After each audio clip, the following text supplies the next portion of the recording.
Remember, Christine, this bit we've got to smile. Do you remember that bit? like a Cheshire cat.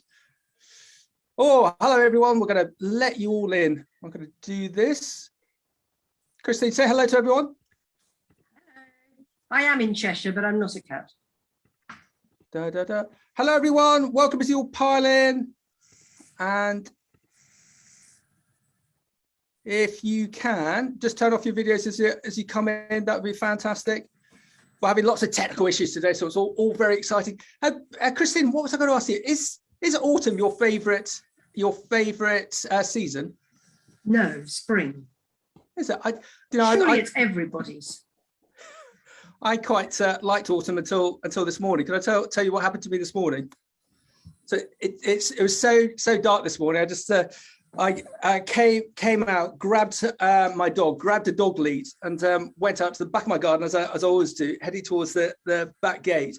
And I then saw two squirrels, closely followed by my Labrador, who's on the sofa over there in the office, who promptly bowled me over, and he threw me straight into my back gate. And I landed up, and I thought it'd be nice if I could actually land in something soft, like, I don't know, a watercress bed. But oh no, I landed up in a nettle bed full of unopened conkers.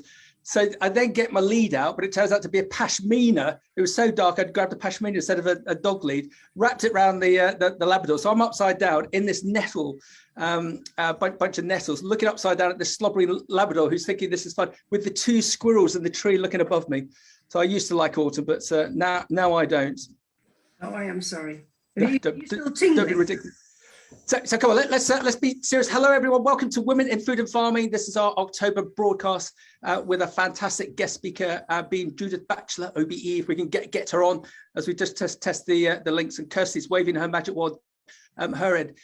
Christine, what a week. We're in our green room. We were just saying how, well, let's be honest, how negative some of the news is, especially within the agricultural sphere. What are you seeing, please? Well, I think, first of all, I would say it is fantastic to have such a huge profile for our food chain and what we're doing, and just to stop everybody taking it for granted. I almost feel like this week's probably done as much for people understanding our industry as Jeremy Clarkson did with his Amazon series. And, people are just beginning to understand all of the jobs that there are that in order to get food from the field to people's plates. Okay, and we've got the Tory party conference on the go at the moment. There was a very, very interesting set of interviews with Boris Johnson, which I know will have riled up some of the sector, in the respect of, he says that this is just levelling out the lack of labour, the lack of haulage, the other issues that we've got, and I feel, especially for the pig and poultry sectors, because of this backlog that's happening, especially within the pig sector. What's your take on that, please? Well, bear in mind, we've really been involved in it from the beginning with Red Tractor, because we have stocking standards. So, we've been working with the farmers and helping and trying to do everything we can to make sure that we get the right balance of animal welfare and actually understanding the situation that they're all in. And, people were saying, can you do more to help? And I just didn't know what to do. And now sort of seeing the publicity that they're getting and trying to get people to understand. But I mean, we didn't have a prime minister that understood what was going on. On the Andrew Marr show, he thought that he didn't understand it at all. Andrew Marr had to tell him what the issue was. And then he referred, we were saying earlier, he then referred to a hecatomb. I then had to look it up. I don't know how many people on the call know what a hecatomb is. Please tell us what a hecatomb is. Right, well, it's from ancient Greece or Rome, and it's a great public sacrifice originally of 100 oxen. And he referred to the fact that he didn't believe that there was going to be a hecatomb of pigs. Whereas people were saying, actually, there's 150,000 pigs backed up on farm, and every week we don't do something, there's another 15,000 pigs, and they're all getting far too heavy. Yeah. And much easier. I mean, I think what people are really annoyed about is that labour has been offered to poultry, but not to pigs. And actually, poultry is a much shorter life cycle. I think is it 42 days to get to a broiler hen. So it's much easier for them to react when there's a problem. Whereas pigs, you've actually got to go from a piglet to something of 115 kilos, and that takes a while. Yeah, but on the poultry side, I think the term is hatch to dispatch, and it normally is 33 days. It's phenomenal. the speed of on that side. But yeah, the problem with the obviously with the pork industry is that the beasties can't physically fit through the process because of the size, because they're overweight. So that's the worry, is that they then get thrown out. And Christina, if you want to be Machiavellian, you'd say that the government have looked to bring in these temporary visas for the poultry workers simply because of Christmas, simply because of turkeys. Because if we don't have turkeys on our plates, it's got to be a vote loser. So we've got to have turkeys. But to Christine, not looking to put you on the spot, but do you think the government is therefore short-sighted to only allow those temporary visas for those sectors? Why can't we have temporary visas for these other sectors as well? I think as they understand the gravity of each issue, temporary visas will be issued. I just think that the point is they haven't understood it and they hasn't grasped it, and it's a huge. I was going to say it will be a failure of our industry, but it is terribly difficult to get people's attention. But I think we've got it now. Excellent. And I've got great news that Judith has entered the room. We had technical problems getting Judith in. Judith has already been very busy sorting out Facebook. Judith, Judith, can you just turn your ears on, please? So Judith was called in by Mark Zuckerberg yesterday because Facebook, WhatsApp, Instagram went down for 6 hours, and Judith was called in and just fixed that, and she's just fixed our technical problems as well. Judith, you're amazing. Oh God, it's phenomenal. Is there nothing that you can't do, Judith Batchelar? Yeah, quite a few things actually, like get into a Zoom call. Well, we'll have the post-match analysis a little bit later to see what went wrong. But you're in. That's fantastic. So Judith, how do you know Christine? Christine, how do you know Judith? Judith, you go first. Oh, well, very many years ago, we both used to work at Mars in chocolate in Dundee Road in Slough. So that was my first meeting. And of course, over the intervening years, which must be about 30 something years, our paths have crossed on many occasions. Excellent. And you got to tell me if this is an urban myth that in the chocolate industry, for the likes of Kit Kat, you're allowed 24 hours free consumption of Kit Kats if you work in the factory, on the basis that you'll never eat another Kit Kat again. Is that true in the chocolate sector? Can you remember? First of all, Max, you've made a massive faux pas there. Oh, hello. Kit is not made by Mars. If you could have gone for anything from Mars to Snickers to Twix to Milky Way to... I only know Kit Kat. I only know my story of Kit Kat, but carry on, Christine. Keep murdering me. Everything that was made every day used to get put in those brown trays that you generally used to see in small convenience stores, and they were laid out beautifully and they were placed all around the office, and it was our duty to eat them, and if they tasted funny, that there was a number you had to ring. So we were actually eating them before they'd had their microbiological tests and before they'd been released to the public. And I remember in all the time I was there, and I sampled quite a lot because it was my duty to do so, I remember a bounty that tasted really odd, and they established in the end that there'd been a certain varnish that had been used on the palate, and it had tainted the coconut, and the whole lot got put on hold and nothing actually went out to the public. So we were able to eat as much as we wanted, and we got a free bag of sweets every week, didn't we, Judith? Excellent. So come on, Judith, what was your favourite chocolate back in the day then? Oh. I do think I'm a Galaxy girl, and I know it's not very smart, and I should be going for something with 70% cocoa solids, but oh no, it is a lovely product. You enjoy that. So Judith, you very kindly came in. We're just going to brief you live as to what Women in Food and Farming in this broadcast is all about. Christine, could you explain to Judith and anyone else who isn't who's new into the party, into the group, all about Women in Food and Farming, please, Christine? It's very informal, but it's basically a network of women working anywhere in our industry. We like to have a huge focus on younger people. You know, what we want to do is have people not necessarily as proper mentors, but be able to have a chat and give advice and help people, particularly those coming into the industry. So like those who've been around a long time are quite used to working in a field of men, and we're just trying to help everybody else. And I think we found that just by having these events and by people being able to chat to each other, that we were able to support people, support particularly the under 30s. And we used to meet 3 times a year in London, and Max was setting up his Beanstalk.Global, and we had a chat and decided to do a one-off. And he said to me, come on, Christine, you can do this every month. You can find a speaker every month. and we've now been nearly going a year, haven't we, virtually? We have, and to great results, because it's interesting how this works. That when we started the Beanstalk platforms, most people were viewing live on Zoom because it was still quite new. What we found now is that 90% of the people who are watching on catch up. So we're streaming live now to Facebook, and we're streaming live to LinkedIn. And as soon as we finish, we'll put the recording out onto YouTube and the podcast series. And we tend to see, Christy, what's the figures? Over a 7 to 10 day period, we see anywhere between 3,500 and 7,500 views, total views of these broadcasts. So they're really impactful. And what I also enjoy, Christine, is it's not just UK. We've got some amazing people dialed in from overseas. I think Nina Patel from Fresh Express in India, one of the best grape growers in India, is also dialed in, who's been a previous speaker. So yeah, no, hopefully we'll get back to face-to-face, but in the meantime, we'll keep going on this basis, Christy, with yourself and your team, and keep pushing the message for women in food and farming. And we have our little opportunity to network at the end, so we're still trying to keep up that basis. But I'm just looking forward to more people being part of the network, signing up to join us, and to feel that they can contact anybody in the network. Almost everybody that signs up, by the way, ticks the box that says their details can be shared. So if anybody contacts me after a meeting and said, "Can you help me get in touch with X, Y, or Z?" I can do that.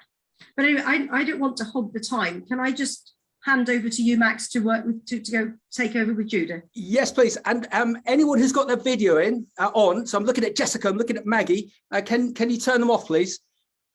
Just because the way that we've got set up on Zoom and the breakout rooms, we need to allow everyone in. So if you've got your video on, apart from Judith, if you could turn this off, that would be fantastic. So Judith, just on the basis that you've come in on a different account, do you want to just check that you can screen share? Oh, Judith, just turn your ears on. That inevitable saying. Da, da, da, da. So have you got that? Let us see. And the answer is no. Yes. So Judith, just before you go live, I just wanted to do one thing, if that's okay, just especially for the people on the podcast. I just wanted to give a bit of a background to yourself. Most people know about you, but there'll be some recent graduates or some of our overseas people who dialed in who won't be fully aware of you. So if it's okay, just let me give you a bit of a background on yourself, Judith, so you can check my research. So we're delighted to be joined today by Judith Batchelar OBE, Special Advisor on CR&S and Public Affairs for Sainsbury's. And she's kindly talking to us on her views of a systems-based approach to sustainability, challenges and opportunities majoring on the food sector. Judith was awarded an OBE in 2015 for services to farming and the food industry. She also sits on the government's Food and Drink Sector Council, is a non-executive director of the Environment Agency and the Rugby Players Association, and is also a trustee of the Princess Accounting for Sustainability Project, as well as the Royal Botanic Gardens. She's worked in the food and drink industry for more than 38 years, and prior to joining Sainsbury's, she was the director at Safeway and also spent 12 years in the food division of Marks and Spencer's. Judith, how does that sound? Did I get that spot on, or have you got anything else to add? No, that's fine. That's fine. Thank you. So shall we let you run with this, because this is going to be it's right on message, and I think we'd be really interested to, especially also get the questions at the end. So is it okay if we just let you run with this, and we'll catch up at the end? Yeah, no, brilliant, and happy to share these slides. And obviously, you've got the recording.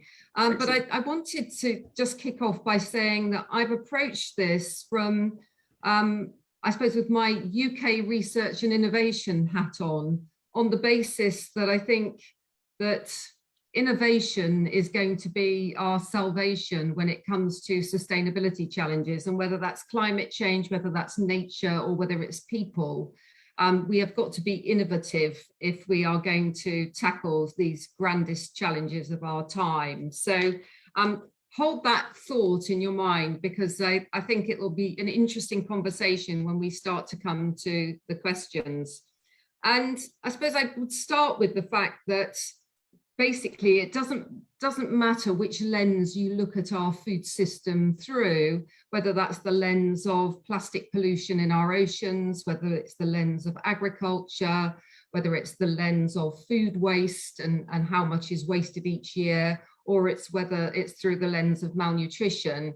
our food system is not geared up for the future, and it's certainly not geared up for a net zero and biodiversity net gain scenario where we restore the planet to its former health. And when you look at what some of those challenges are, and you think about, you know, some of the statistics on biodiversity, where 50% of the world's recorded biodiversity, and I say recorded because clearly a lot of nature's secrets haven't yet been recorded, and we're losing those things faster than we can record them.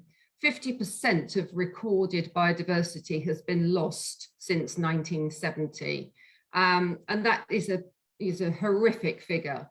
And we are now in the decade of change, which means if we don't do something in the next decade, then we really have reached that biological tipping point. But the key thing for me in all of this is that means the whole system has to shift. And that is a transformation that we've never done it before. We've never talked about food systems. We talk about value chains, we talk about supply chains, we talk about what's happening in retail or manufacturing, or, you know, even better, at least we've stopped using pre and post farm gate, but we don't talk about systemic change and managing the system.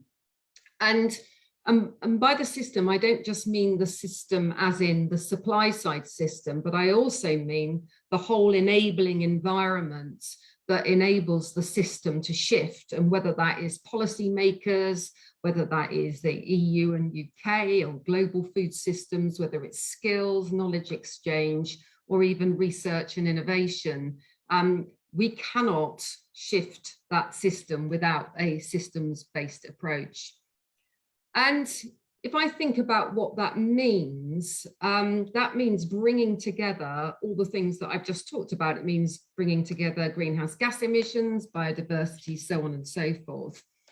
And I suppose for me, what becomes very obvious, and it became obvious because, you know, working in retail and indeed working in manufacturing and sourcing products from all around the world, it is very clear that what is right in South America is very different from what is right to do in South Africa, is very different from what you might do in North America.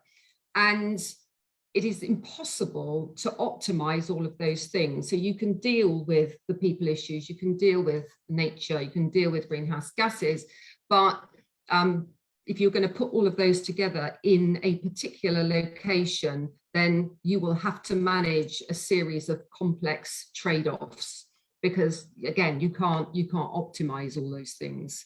And that is really difficult when the science is still evolving. There are multiple interdependencies, and we don't necessarily have the data to do that.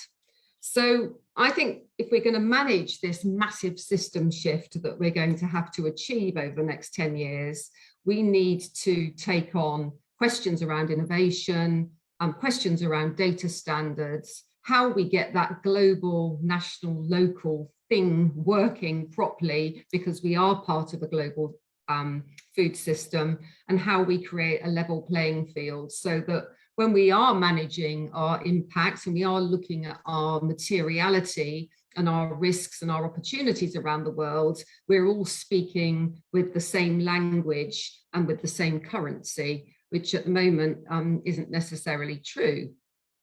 So if I take innovation, I think innovation in all respects. So what we source, and you would expect me to say this as a trustee of the Royal Botanic Gardens at Kew, there are some fabulous programs around crop wild relatives, and you may have read in the press recently about the third species of coffee, Stenophila coffea, that has been not discovered because it's been there for over 100 years, but rediscovered in Uganda. And this particular coffee is something halfway between an Arabica and a Robusta, but it is climate resistant, and it grows at higher altitudes, it grows in droughttier conditions, and it tastes pretty good too. So those kind of things around what we're sourcing.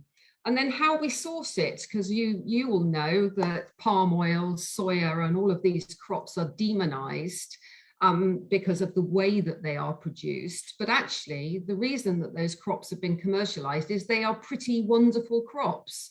They are highly productive. They convert the energy of the sun into plant material very effectively. They've got good nutrition properties, and therefore they've been commercialized. The issue isn't the crop. The issue is the responsible commercialization. And then there's how we buy it. You know, what do new business models look like in the future that reward particularly the smallholder producers that produce 35% of our food, and some of the big commodities like tea, coffee, sugar, bananas, cocoa. And then finally, how we sell it and how we present these products to customers so that they can make more informed choices. On data standards and reporting, it is about making sure that data is standardized basically, and that it is collected consistently, accurately with the same methodologies, that data is interoperable, that we can classify that data and benchmark it in order for comparisons to be made, and to make sure that when we say everything adds up to net zero, it actually does add up to net zero and not some other number, because that would be a dreadful mistake. And then if we get all of those things right, we then can talk to customers with confidence and conviction that we are actually giving them information that would enable them to make more informed choices. I talked about the fact that we're part of a global food system and that every location has its own unique combination of factors, and therefore there are very few generic solutions. But the key thing is, how do we make decisions locally that help us with some of those global impacts? And how do we, as a net consuming community in the UK, make sure we do the right things for those communities that are producing food on our behalf, and that we just don't export our footprints, export our greenhouse gas emissions and offshore things? And, you know, what does that mean for trade deals, for example? So another hot topic, I'm sure, that will come out in the discussion later. And then on reporting and how all of that works, this is an incredibly crowded space with everything from CDP, science-based targets, B Corp, you name it. At the moment, the great big story is the Value Reporting Foundation that's going to be created as a result of merging of SASB and the International Integrated Reporting Council. That is really, really important in terms of creating a global standard for reporting on these things. But there's much more consolidation that needs to happen in this space if we are truly to be able to say we're all reporting the same things with the same level of transparency and with the same level of accuracy and consistency across the globe. And at the moment, we've got more new initiatives and more reporting requirements created every day than we are consolidating those into something everyone can align around. So hopeful for this at COP26, definitely. And then the last bit, I suppose, for me is how you create what I would call connected business cases. So none of us operate in splendid isolation. We are all part of the system. And therefore, when we start to talk about impact and the full business value, that cannot be just about a business operating in its own silo or vacuum. It has to be that connected business case. And we often talk about the fact that you have a single intervention with multiple benefits, but often we don't measure those multiple benefits. We only measure the benefit that we intended from that intervention. So, for example, food waste is a good one, because we can manage food waste, we can hit our targets on food waste, and we can talk about that in tons of food that is saved and people that are fed because of that. But also the tons of greenhouse gases that are saved by not wasting that food. There are the tons of water that are saved by not wasting that food. And there are the pounds of money that are saved by not wasting the human resources and other resources that went into producing that food. But normally we don't report on those things and we don't think about those things. If we did, the value in some of these interventions would be enormous, and we would be able to persuade people more actively to take action on those things. So thinking as a system and identifying the full value of any of these interventions, I think is hugely important. And it's a big opportunity, and it's the kind of thing that investors in business are looking for in order to justify investing in the right things, in the right innovations. So that's the sort of fly through of all of that. There's some recommended reading here, but essentially, I thought that might set us up for a lively discussion and questions later. So thank you. Judith, thank you very much. I always remember back to, I can't remember which year it was, the City Food Lecture, when you were one of the panel, and you were so eloquent on that panel. And so to be able to be on a panel like that in front of 500 luminaries, as well as being able to present to no one, it feels like you're presenting to no one when you're doing a presentation such as this, is a great skill to have both ways. And this presentation is, as you say, it's going to open up so many other questions. Can we have Christine, Camilla, Kirsty, Beverly and Debbie back in? And can I just start with one question? And everyone, if you've got questions, if you could put them into the chat section, we'll present them over to Judith as we continue. Judith, are there parallels on a retail perspective to the motor sector, in that the motor industry is going through this transformational change as we all swap over to electric cars? Christine's always showing up about her electric car, and when I couldn't move anywhere because I didn't have any fuel, but Christine was zipping all over her area because she had an electric car to walk her dog. The motor industry, the Audis, the BMWs, the Mercedes of the world have had to go through a seismic shift because all of their infrastructure for decades has been built around a combustion engine. You then get new startups like Tesla and Polestar coming along, and they've got no baggage. They could just go straight for electric and have none of this associated supply chain issues in the way of the combustion engine. With retail, how can retail really push forward internationally on a sustainable basis when they've got all of that legacy, and the suppliers have all got that legacy? What's the magic wand on that, please, Judith? I think there's no magic wand, but there is a bit of push and pull. By that I mean the pull from the market, from consumers, because fundamentally there is very little market pull at the moment in the food sector, because it's very difficult for customers to make informed choices because they don't have the information to do that. And you can see something like the Competition and Markets Authority getting involved in greenwash and green labelling challenges as being evidence of the fact that there is no consensus on that. So I think we do need to create a scenario where there can be market pull. And we know that 67%, I think, according to Kantar, of customers want to make more sustainable choices, but they don't know how. And only 22% of them can name any kind of organization that's doing a good job in that space. And then the second thing is we need the push from the supply chain. And if you look at what constitutes a healthy and sustainable diet, there is a complete mismatch between the food that is being produced by the global food system and the food we should be eating for a healthy and sustainable diet. Now, clearly, there's not going to be a great act of faith that says we're going to stop producing the food we're currently producing and produce the food that people should be eating. But we do need a meeting of minds in the middle. Otherwise, we will never shift the system. Yeah, well said. And for me, for my learnings, having traveled a little bit, where the UK on a retail perspective is seen as the centre of excellence of retail globally. So if the likes of Sainsbury's and your colleagues, Judith, can create that magic dust to create this change, we're not only going to see that in the UK, we're going to see that internationally. Beverly, can you just turn your ears on? So Beverly only runs half £1 billion fresh produce business on a UK and international basis. Beverly, I'm going to see Beverly tomorrow. I've just been promoted. Hey, who's going to tell John Shropshire?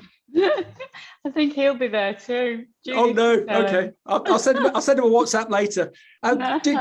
Judith, your business. Are you looking to change? Are you looking to change in parallel with the likes of the retailers, or are you hitting speed bumps? Where are you with this, please? Did you mean Beverly? Yeah. Yeah. Sorry. Beverly. Yeah.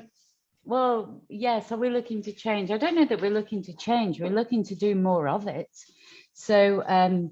We've got lots of things on the go on the whole ESG agenda. So whether that be environment and regenerative farming, or whether it be the work that we do with our communities, or a great place to work, so the people that work with us, and each of our products. So, you know, managing to source from the right places and grow the products that perhaps need less interventions than they might have done traditionally. So I think we've always had a real drive for that, because it fits perfectly with kind of our overall values. But it's something that we really do want to embrace and make the most of. But I was particularly interested in what Judith had to say about measurement and, you know, starting from the right base, because I know that's something that we've struggled with. And we know that businesses in general, when you come to kind of measure the value of the triple bottom line in one way, is really difficult. And particularly, you know, and the things that I'm kind of really interested in, which is the people aspect of that triple bottom line. It's often hard to quantify that benefit and some of the social things that you do. But equally, I know, for instance, with the carbon measurements, even as something that you might think is as straightforward as that, we've had hiccups. And like you say, there's been bumps on the road where we've tried with one product and moved to another one. And, you know, we're trying to work out, we've adopted the science-based targets approach. And, you know, so it's just a matter of trying to find your way. So I think it'd be really interesting, Judith, to know what you think about how we can better support maybe, you know, medium-sized businesses to be able to adopt some of these things and know where to go and where to start. I think it's a really good point, because I'm of the view that this has to be democratized, in that these things have to be available to everybody. And I always use nutrition labeling as a good example, where you've got a database of typical values. We've got a mandated format for putting a nutrition label on a product, and everyone can do it. And if you've got a super duper product that's reduced sugar or reduced fats, you can pay to have that product tested. You can reference it against a standardized database of typical values, and you can make a claim. And that sounds incredibly simple, but it's taken us 24 years to do that. Right from the first kind of nutrition labeling in 1990, whatever it was. And we haven't got that time on environmental and sustainability labeling. And we need to move in an aligned way. But of course, there are already very many vested interests in this that have invested a lot of money in proprietary tools, in their own labeling schemes, who have been innovative and seen the opportunity. But that is not going to work unless these things are freely available to everybody, so that every SME, every medium-sized business, as well as the big global multinationals, can all adopt the same data and labeling policies that enable customers to make informed choices. And without that, we're just going to have anarchy, which is why I'm pleased the CMA have stepped in on this, because someone needs to get their arms around it. And there's probably a good role for government to play in that. Judith, well said. Christine, just turning to you, with what Judith has educated us on the push-pull, do we need a big stick in the respect of, you look at the issues that we had in the UK on tobacco and all the ongoing problems with the NHS. We in effect banned tobacco by pricing it out of the way of the consumer. Is the National Food Strategy, which is currently in the white paper stage in the House of Commons, is this going to be our big stick that we need to deploy to educate the consumer to eat better? That's then going to help the retailers. That's then is going to then subsequently help the suppliers. Christine, what do you think? It's so hard because, you know, having started off a career in Mars when we used to say, oh, there's nothing wrong with eating chocolate, it's just getting the right balance to your diet. And of course, all of the cheap ingredients of sugar and wheat and skim milk powder and water are the main constituents of almost every one of the really big branded products that are cheap. And, you know, you're effectively just paying for the marketing, you know, if you think about something like Coca-Cola. And so therefore they are always able to do the biggest promotions and the deepest promotions and lots of work on how to make sure that it's all infinitely accessible. And, you know, we had all sorts of training at Mars about how many more Mars bars you would sell if you had 2 facings or 3 facings or 4 facings. And I think that it really comes down to sort of one thing about my marketing training right from the beginning, which is that the consumer is always right. And you've always got to give the consumer what they want. And I think Sainsbury's always had only 2 rules. They always had 2 rules up. And one is the consumer is always right. And rule number 2 is, in the event that the consumer is wrong, reread rule number 1. And I'm sorry, Judith, I've misremembered it. But it was just that whole idea of, you know, maybe actually giving the consumer what they want and making all of these sorts of foods readily available and cheap. And it's because the consumer's wrong. And I think that's what I thought that Henry did such a good way of saying, we're programmed to do this. It's addictive and we need to help break people's addictions with it. And I think, you know, lots of, you know, I don't know if the government has dared. I mean, the retailers, I think, were much braver than the government ever were to start removing sweets from counters, and all of that is all being part of it. We had a massive salt reduction initiative, but these things take decades. Yeah. Just thinking, how do we do it that much faster? And do we really want a nanny state where we've got to listen to the government telling us that we're all wrong? Yeah, but yeah, I get that, but there's just a huge burden on the NHS at the moment with whatever the stats show, that a vast number of people will be type 2 diabetes if they don't change their eating habits. And why they're not changing their eating habits? Because there's 10 large multinationals who are constantly promoting unfit food for them, rather than them potentially buying fresh produce. Just spreading it around. Camilla, can you just give tell everyone what you do, what your business does? Because I've got a subsequent question for you, if that's okay. So I work in agri-tech, so we make software for farmers to help them to keep track of what's going on in their business. It's called Field Margin.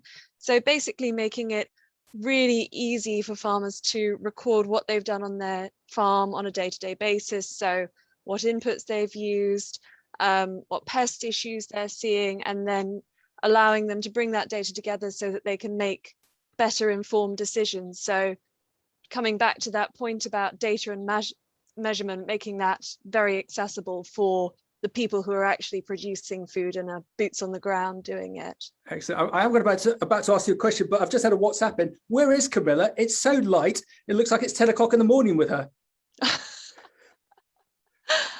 I'm in London. Really? The light always shines in London. 24-hour city. Excellent. So with your business, the question is, how do you incorporate sustainability into your business? How do you create change within the ag tech field? Or is it something that you're not looking to do? I know the answer, but I'd love to hear your response, please. For us, our focus is on giving farmers the tools to make better informed decisions. So rather than pushing them to change their system, it's saying, here's a toolbox of things that you can use on your farm to record your processes. And then by having that measurement of how has that panned out, they can use that to make their farm a better place. And we've got some fantastic case studies of users doing things all over the world, from managing safari parks to looking at deer conservation to regenerative farms in the UK. But it's really about allowing the farmer to take the lead rather than pushing them to change for Excellent. our business. And everyone, I'm sure you're going to agree with me. If there's one thing I've learned over the last 18 months, having done 150, 160 plus broadcasts, it's collaboration. I'm loving what Judith was saying about the push-pull effect. As we all know, 6 out of 10 kids, unfortunately, don't know where fruit and veg comes from in the UK.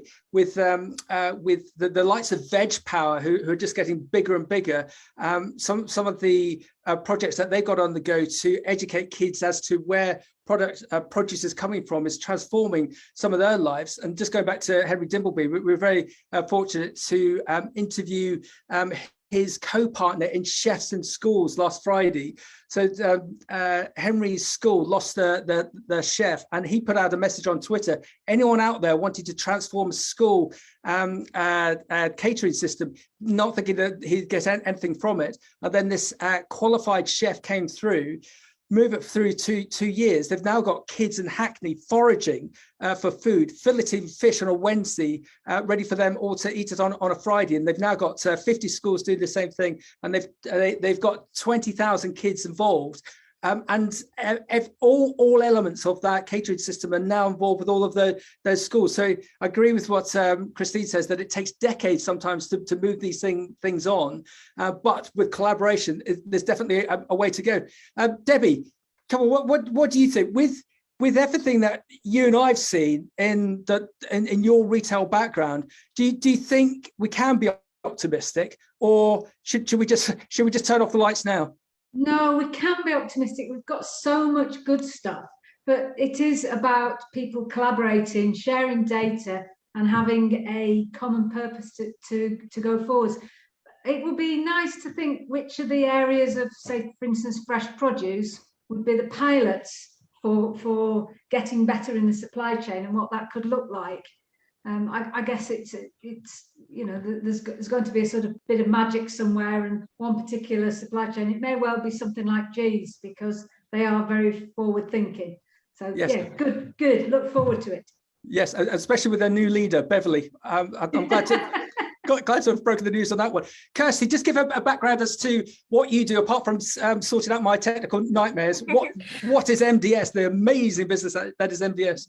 Yeah, so other than my sort of technical saviours, MDS, we are a graduate development programme. So we are really focused on getting predominantly young people fresh out of university or looking to start their careers into the food and fresh produce industry. And I would definitely say the things that we're talking about today is something that often comes up about the reasons why they want to work within this industry.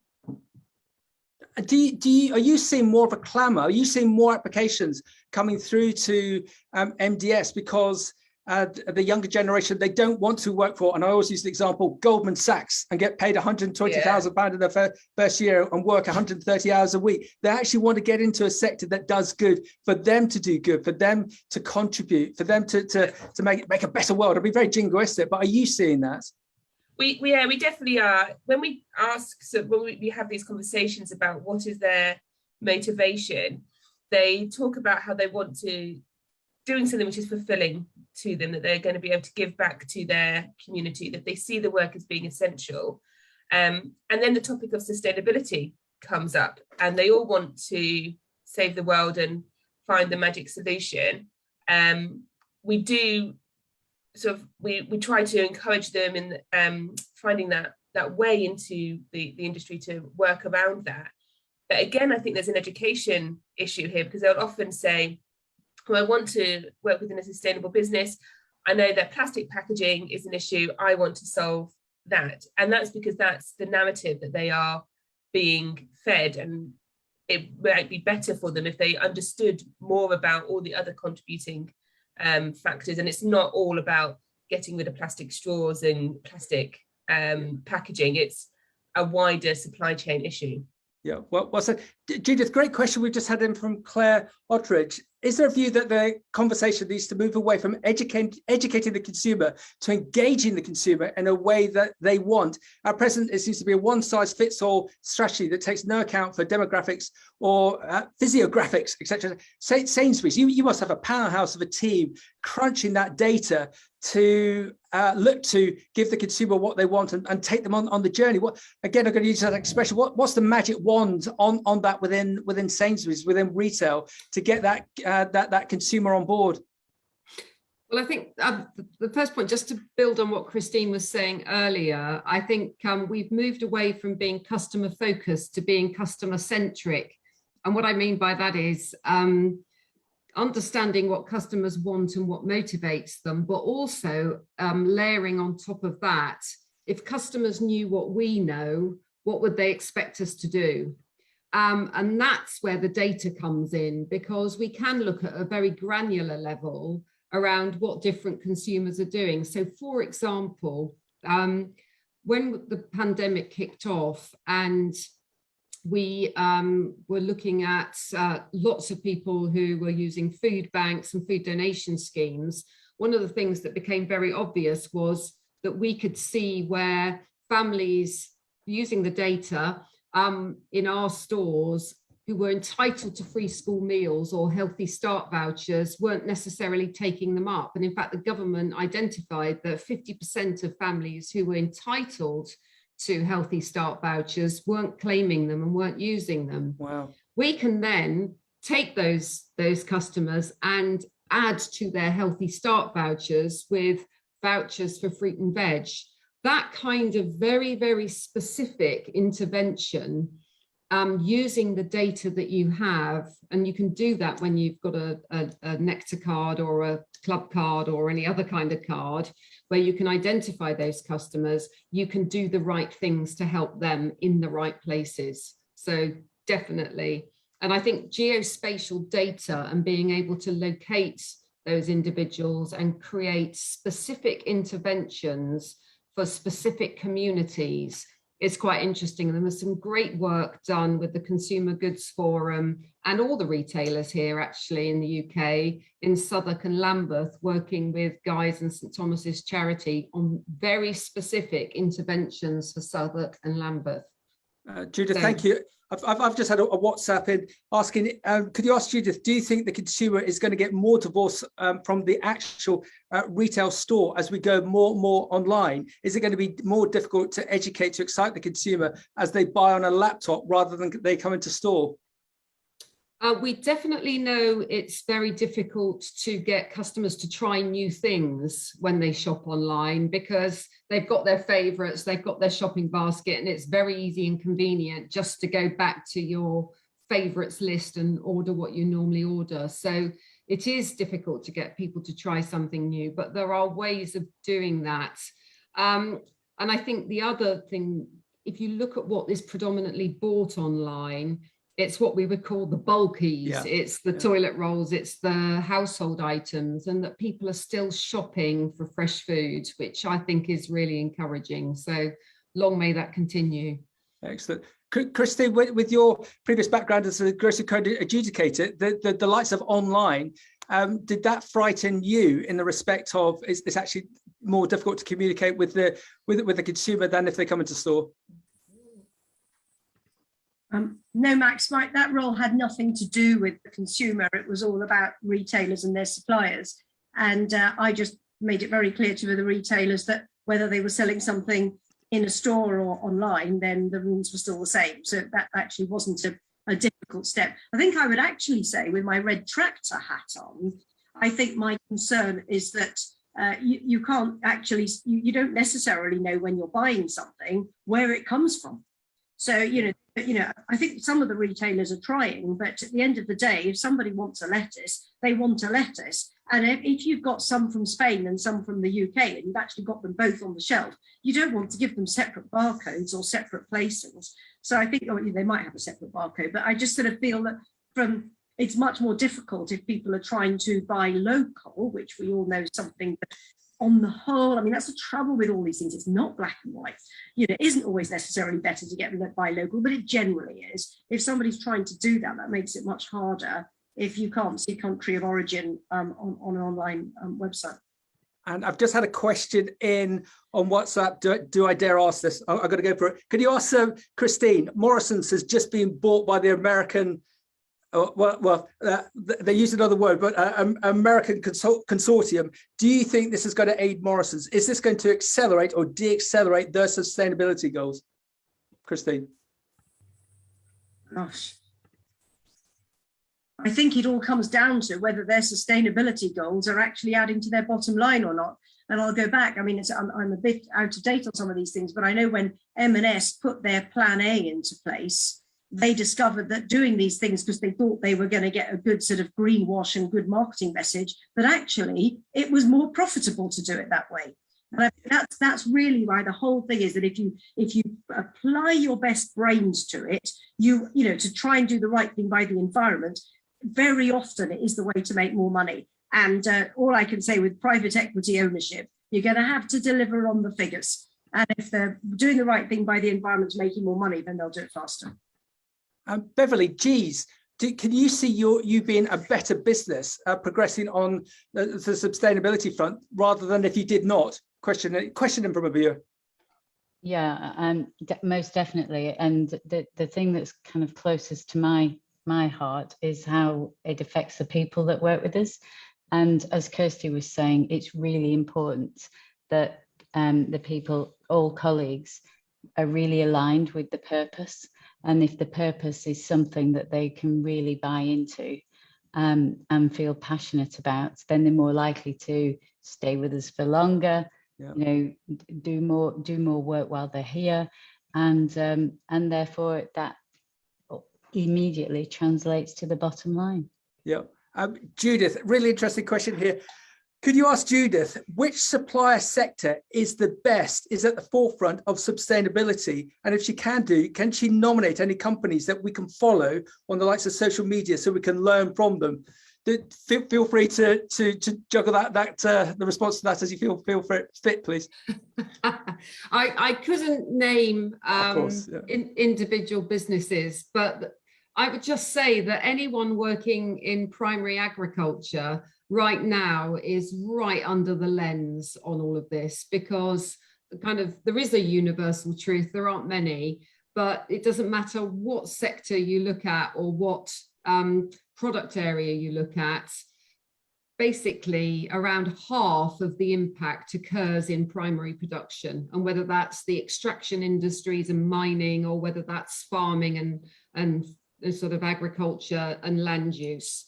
So I would look to those big businesses that are operating in that space, because they know they have got to transition. And whether that is investing in vertical farming, whether that's investing in regenerative agriculture and soil health, whether that's looking at geospatial technologies to help them, with applications of fertilizers and looking at nitrate runoff, all of those kind of things. There are some really interesting projects going on.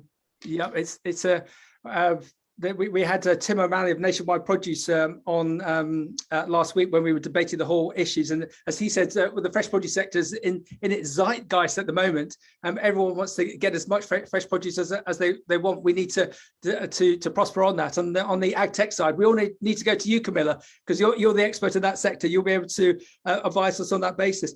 We've done previous broadcasts about the funding aspect within ag and fresh produce, and I found it fascinating that at the last recession, all of the international funds came running into agri-business because they saw it as a safe haven. And the same is happening now, that the funds are running into agri-business, but also into the fresh produce sectors internationally, and not just to get involved with 2,000 hectares of avocados in Peru, but all the associated ag tech elements, be that the likes of Camilla's business, but also some of the other data-centric sides. So there's this clamour, there's this interest to get involved, and then we get the oddities of bless him. I know he's one of Debbie's favourites, Jeremy Clarkson, who's just raise the profile of agriculture to another level. So everyone, we're slightly looking to run out of time before we get into the breakout rooms. It would be great to get a sort of closing statement from all of you on board as some of the founders of the group as to where you think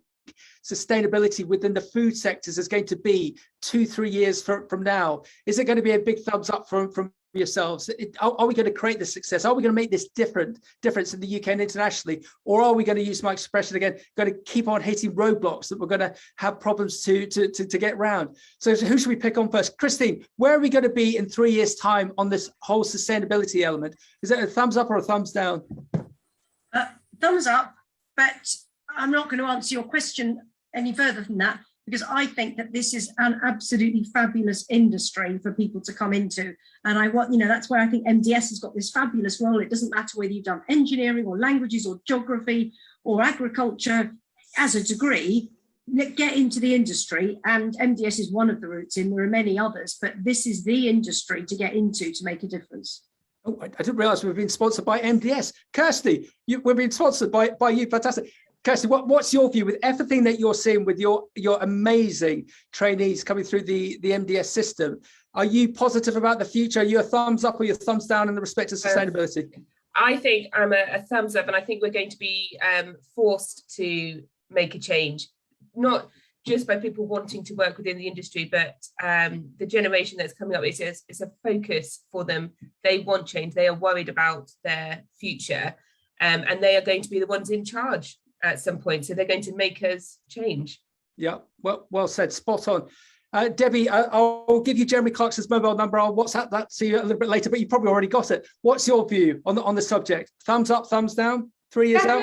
Definitely thumbs up. Wonderful industry, and the more that any of us can do to showcase and tell the stories like Jeremy Clarkson does, but perhaps in a slightly different way, the better, because it's helping people change their minds positively.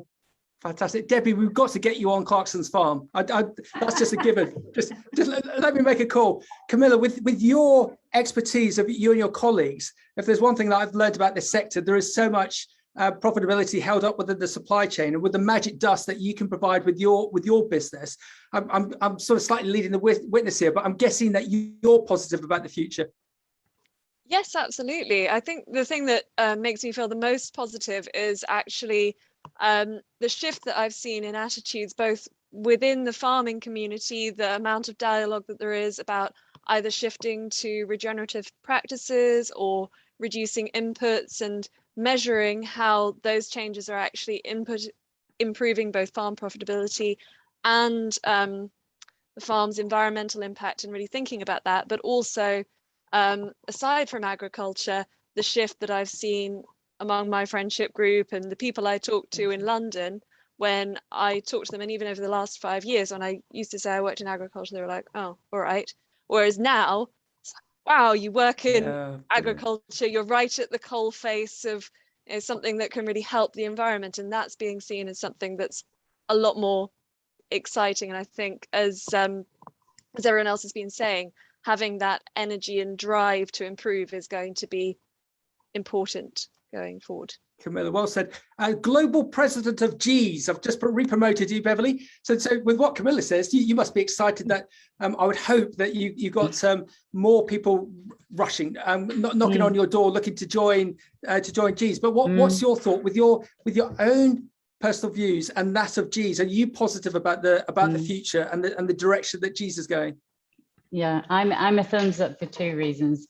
The first one is I think it is a non-negotiable, and I think we won't have a choice because of the next generation, the millennials, the Generation Zs, whether they want to come and work in agriculture like Camilla was talking about, and Kirsty, but also there are consumers of the future. So we've got to do it. But I think secondly, I think there's enough people within primary production and certainly in horticulture that are determined not only to do the right thing in their own businesses, but also to get out there and help communicate the value and the benefits of this, so they can help to move minds on a wider scale and wider basis. So I think we just need kind of 1 or 2 or 3 real ambassadors to get the messages out there, and that'll make a big difference. Judith, you're like a bumblebee in some respects, that you've got this ability to go and visit companies and organizations on a UK and international basis. And as a bumblebee, you're picking up pollen, you're picking up information. Is there anything that you've picked up today that you didn't know that you'd like to communicate to us?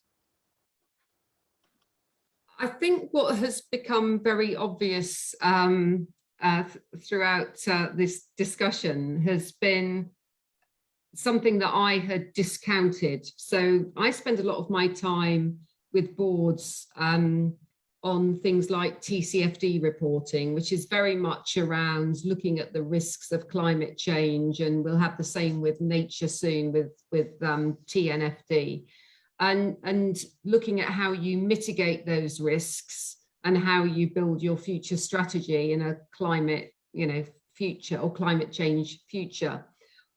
I've always thought that everyone underplays the role of innovation in this, and that actually there will be some real winners in the whole climate change scenario, which will be the businesses that invest, do the right things, and really make sure that they adapt to a new world.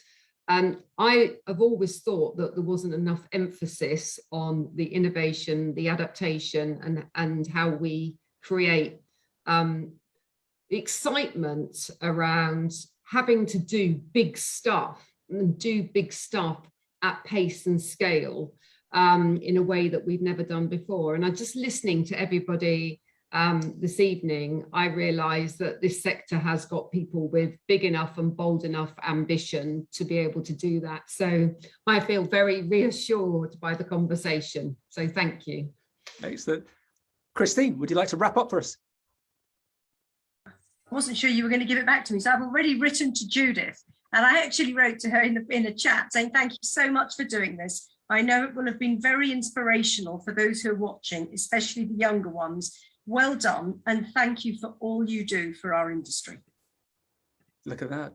So and everyone, well, thank you for inviting me. It's great. Thank you. And everyone, if you don't already follow Judith, just do, because as I gave this example of the City Food Lecture, and Judith, we're very blessed that she does a lot of these online, and hopefully as we get more back into normal world, whatever that looks like, more speaking, and she's known as one of the best speakers in our industry. So if you want to find out what is going on within the food sectors, follow Judith.